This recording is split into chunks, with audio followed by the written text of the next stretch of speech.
एक घने जंगल में जहां ऊंचे ऊंचे पेड़ और ठंडी हवाएं बहती थीं, वहां एक अजीब कहानी मशहूर थी, किलर खरगोश की।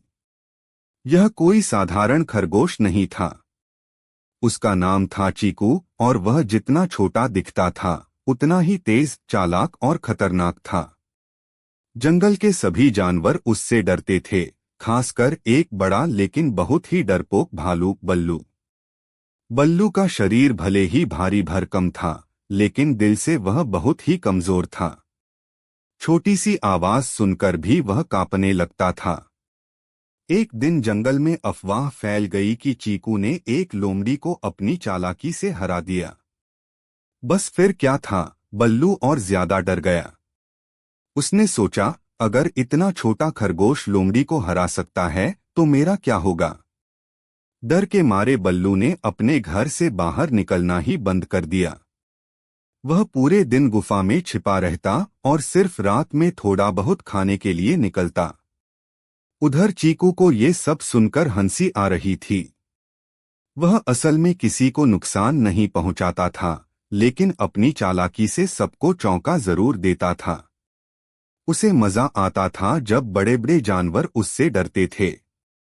एक दिन चीकू ने सोचा, क्यों न बल्लू का डर खत्म किया जाए। वह धीरे धीरे बल्लू की गुफा के पास पहुंचा और बाहर से आवाज लगाई, बल्लू भाई बाहर आओ, मैं तुम्हें खाने नहीं आया हूं।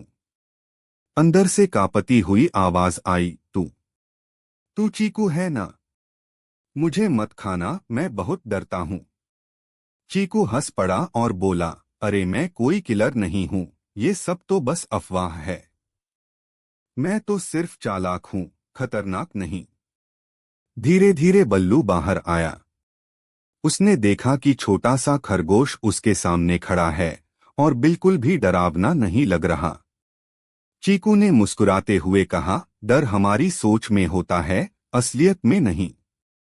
अगर तुम हर किसी से डरोगे तो कभी खुश नहीं रह पाओगे। बल्लू को अपनी गलती समझ आ गई। उसने हिम्मत जुटाई और पहली बार बिना डरे जंगल में घूमने निकला। उस दिन के बाद बल्लू और चीकू अच्छे दोस्त बन गए।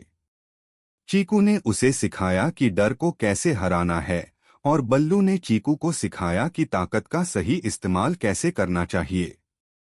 जंगल में अब कोई किलर खरगोश की बात नहीं करता था, बल्कि सब कहते थे, चीकू सबसे समझदार और बहादुर है।